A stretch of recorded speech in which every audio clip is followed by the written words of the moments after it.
Hi, good morning, everyone. This is Alee Attoe, coach and instructor with Best Life Creation Society, and also have my own coaching company called the Inspired Advantage. I'm here this morning for this wonderful Facebook Live, and today we're going to talk about some different ways to improve your relationships. And it might not be the typical relationship advice, so would love to hear your comments in the feed. Hi, Jen. Nice to see you. So just quickly, my name is Alee Attoe. I'm a member and instructor of Best Life Creation Society. If you're not familiar with Best Life is an incredible mastermind of like-minded people who we have access to daily calls, classes. There's always coaching available for people who are members of Best Life. That's complimentary, part of our membership package. And then outside of that, we have all these fantastic free events. Hi, Sarah. Nice to see you. We've got, introductory classes for people, lots of Facebook Lives, a couple of very incredible interactive workshops, and there's more coming. So it's always an incredible honor and pleasure to be here with you guys and to be part of this great group of people. So hi, Tammy. So this morning we're talking about relationships, and it sounds very, the title is How to Improve Your Relationships, which sometimes when you hear these things, there's a lot of great, like very pointed advice. And I'm going to speak a little bit from my experiences because I think most of us, having improved relationships, it would just really greatly enhance our lives. Relationships are everything. Our family, our coworkers, our friends. So much of what we experience and feel comes through that comparative experience of being in our relationships, knowing where we're at with someone, knowing mostly where we're at with ourselves. So I wanted to open this up a little bit for us today. So the reason that I thought that I wanted to do this is I've been reflecting on some of the different changes in my relationships in the past few years, especially since learning about how our thoughts and our feelings create our reality. So I'll start by sharing an experience with you. So years and years ago, when my kids were really little, my husband was doing renovations on the house that we lived in. And most of the time we could make it work. But it got to a point where, like little kids and construction, not like the best mix in the world, right? So I actually went away for a couple weeks. And while I was gone, I was doing a lot of driving and I listened to this book called How to Break the Habit of Being Yourself by Dr. Joe Dispenza. And I don't know how many of you are familiar with his work, but he does a fantastic job of really breaking down the science behind how our thoughts create things. And also how what we're feeling creates more chemicals and emotions in our brain, so that our brain, what we're feeling now, learns to expect more of that and is ready and receptive for more of that, so it can push those chemicals up and down through our body. So there's this whole biological, biochemical process that's behind how we feel and how we attract things. And what's really fascinating too, I mean, we all kind of know this, hi Tinika, is that a lot of this happens in our feeling space and it happens in our imagination. So when I went on this trip, my husband and I, we've been married for a long time, but we're going through a bit of a rough patch, and small children and doing construction on the house that you live in can do that. But one of the things that I was realizing as I listened to this is that, wow, what if this whole time I was gone for about 3 weeks, what if I just started imagining what it would feel like to be closer to him? And so I started doing this where I would wake up in the morning a little bit before the kids, and I just still be laying in bed. And there's, that's a time, a lot of times when you're you're kind of half in and out of a dream state and an alpha state, and your mind can be really, really receptive. So what I did is I wanted to remember that feeling of being really close to him. So I looked for experiences in my past that felt like, where we had a lot of fun together, where we felt really close. And I held that feeling, here kind of in my solar plexus. And then off of that, I started building and imagining, oh, what would it feel like if it was like this all the time? What would it feel like if we were, always really, really close to each other? Hi, Tracy. And what happened is all of this kind of negative, critical baggage that I had when I left just started to dissipate. And I started more and more increasing my love and appreciation for my husband, so much that, it felt like the other stuff barely even had existed before. So, long story short, I came home from this trip, and I was just overflowing with love and appreciation for my husband. And you know what? Without me telling him that I was doing this, without just, I just showed up. I wasn't saying that we were talking on the phone a little bit, so he might have sensed that I was a bit different. But right off the bat, our relationship was just smoother. It's like, again, like none of this hard stuff had ever happened. We just were in a place where we really were able to start afresh and be really loving to each other and be really, really appreciative of each other. So, hi, Zanetta.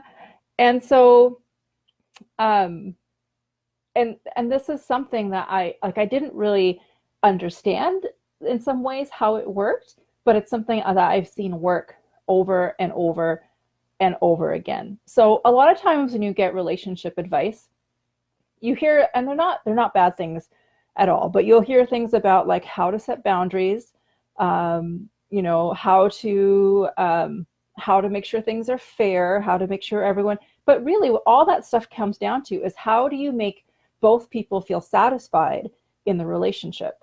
So all of this actually, I really think, comes back first and primarily to how are you and you. So if you can put all the other relationship stuff aside first and go back to how are you doing? And I'll explain the you and you in a minute. And why this is important is that I read a lot of, I love my husband, but nothing on him. I had a hard time in our relationship a lot of times. So I would read the relationship books. I'd go talk to people. I'd get lots of really great advice. And a lot of it did help somewhat. But the fundamental shift in what made our relationship work was my relationship with myself. Learning about honoring what I was feeling, and being very sure that I was listening to that first. Because if I can listen to myself and trust that my connection to source, my connection to God, to higher power, to spirit was guiding me, I also had to get to a place where I could trust where that spirit and source would take care of him and everything else as well. I had to really learn that my job, first and foremost, was to listen to myself. And listening to myself didn't always mean, sometimes people think that's really selfish, but a lot of times listening to myself meant, you know what, Alee, you are fine. You can go do this thing for this other person. You have enough in you. My source in you am enough. I am with you. You can go do this thing. You were fine. It was just getting that reassurance. And when I say you and you, that might sound kind of funny, but it's the relationship with the person right here who's thinking and speaking and talking and processing this world around me, and you guys there processing all of this as well. And that connection to that the eternal inside of you. There's lots of words for this. Sometimes it's your inner self, your true self, your inner being. But I think we've all experienced this a lot of times if you meditate and you're in a really peaceful place and you have that feeling within yourself, like you're so comfortable in your own skin. You might feel a sense of oneness or connectedness, or just a general sense and feeling that all is well. That's when you're really connected to that inner you. Um, and learning to listen to that and honor that, it really is the first step to happiness, success, achievement anywhere in your life, and especially in relationships. Because what happens in relationships is sometimes um, we can get really offended by something, and if we're not connected into that source or inner being, it can be difficult to just let things go, right? If you have a deep and abiding sense that all is well, not just with you, but the sense that all is well because this source is here, God is working with you, God is intimately interested in the details of you, and you feeling good and expanding. And just as much as that is available for you, excuse me, that's also available for everyone else out there. Every single human on this planet has that. They have access to that. They have the ability, the innate, the inborn ability to reach that. So if I know ultimately that I'm okay, and I know ultimately that everyone else is also okay, then I don't have to worry so much. Oh, love you, Tinica. Talk to you later. I don't have to worry so much about them. I don't even have to worry about me. I just have to listen and follow, and having that understanding means that if someone said or did something to me that was painful, when I'm in that really connected place, I can do this thing. It's a funny word, and if anyone has a better word or a better phrase, I can grant them beingness. I can grant them, I can say, that's basically saying, it's okay. I get that you're not in connection. For some reason, you're not connecting to your inner being, to your source, but I know that you can, and I know that you will. I don't have to worry about it. And I know that this thing that happened, that if you were really connected to your inner, to the true you, you wouldn't do it. And I get it. I've done it to other people too. It's okay. And you can be where you're at, because I know that this incredible source that's, surrounding us, it's going to help you on that path. So it's okay. You know what? Sometimes we're all a little disconnected and stuff happens. It's okay. I just grant you, I'm just going to give you all the benefits of the doubt and send you love and grace and peace, and just know that it's going to be okay. When it happens that it does affect you somehow, you can do the same thing to yourself. It's okay. This thing bothered me this time. I reacted. I didn't respond. I reacted, but that's okay. Source, help me stay connected more, help me go deeper into this me that's more expansive. Oh, I'm so glad that I could learn from this and I could move forward from it. So you can grant yourself that same beingness, right? So, this just makes life so much smoother and so much easier. So, when it comes to relationships, it is really, really important to be in that grounded place, that place of connection, because anything that comes at you, you're going to be able to handle it. You're going to have that broader perspective of, actually, it's okay. This is you on your journey and me on my journey, and everything's going to work out for all of us, and I can just let this go.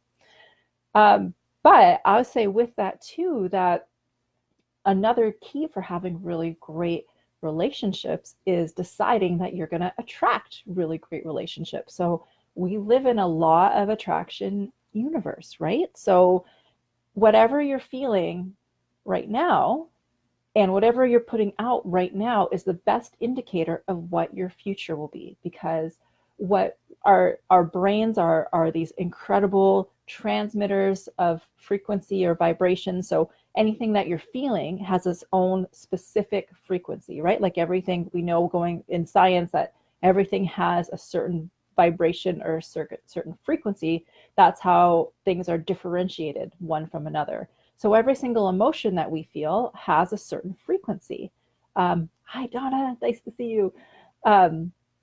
So whenever we are feeling something, we're transmitting out into the universe. We're like these radio towers, or think of a cell tower that's constantly putting stuff out and attracting signals in.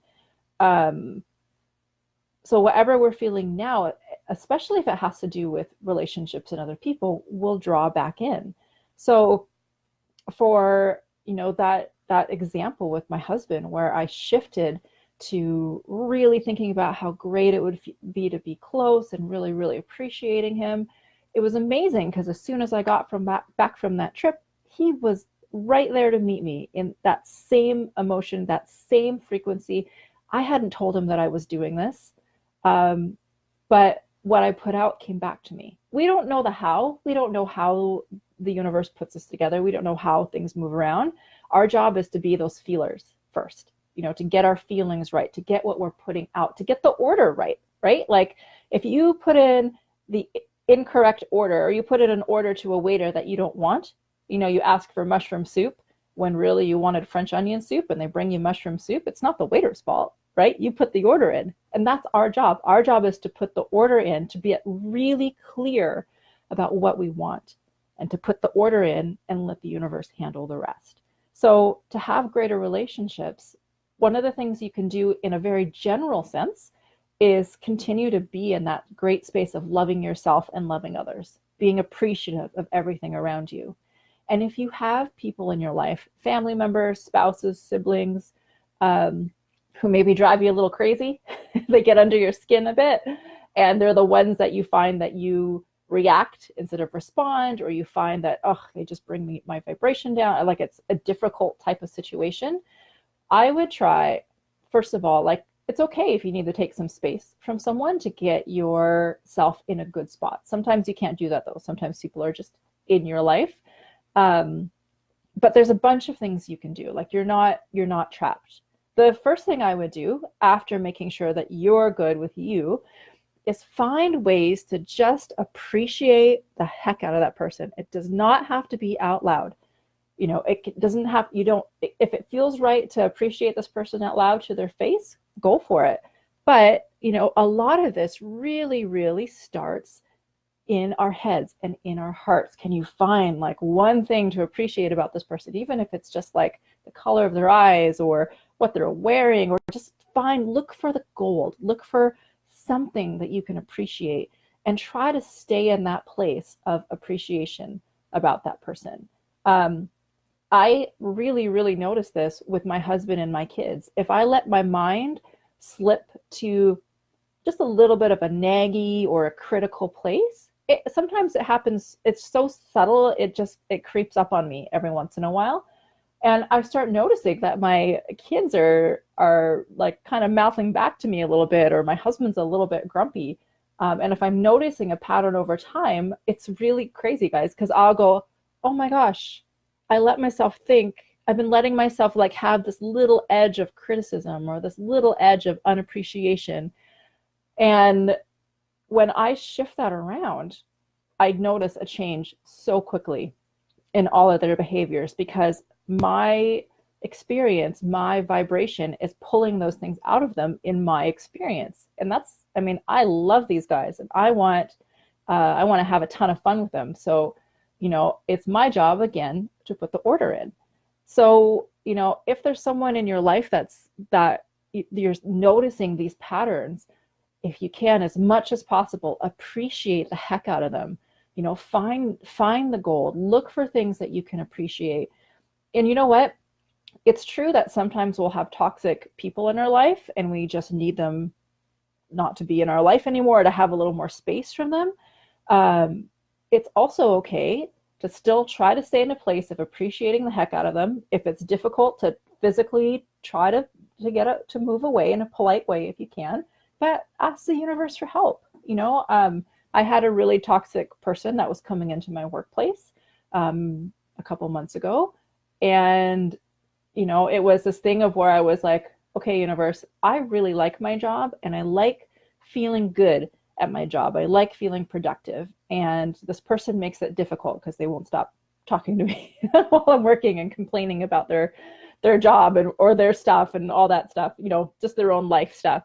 And so, I was like, help me to be loving to this person, but also if you could help me out by figuring out another situation, that would be great. And it was like, it was within a few weeks that that person ended up getting another office, and I don't see them very often anymore, which is fantastic. And, granting her beingness and her journey and all of that, but it's okay to not be a part of everyone's journey.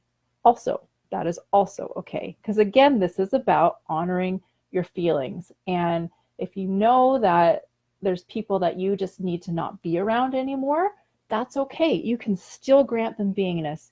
You can still appreciate them. It's okay to do that from a distance too. And you can ask the universe for help to shift things around in ways for you that you don't understand, to make sure you stay in a place where you do feel good, right? Our feelings, how we feel, are everything. I'm just going to read what Jen says here.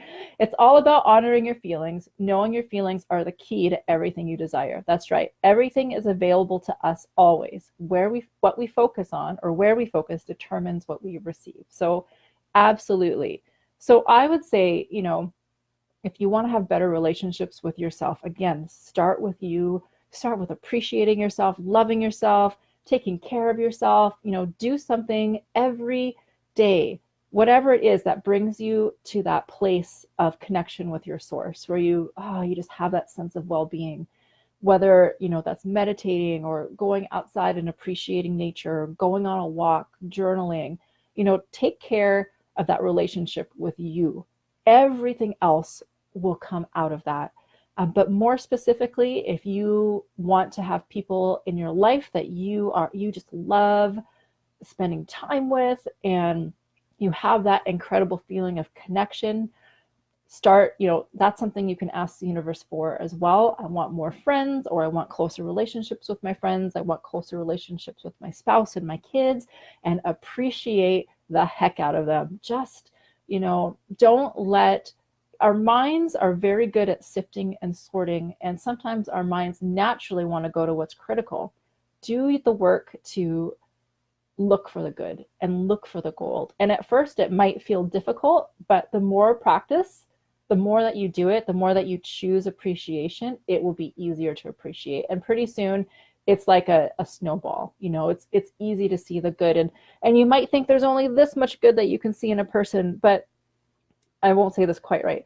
Sometimes you have to get to where the path is, and then you'll see further, right? So see that little bit of good in that person, match that, appreciate that.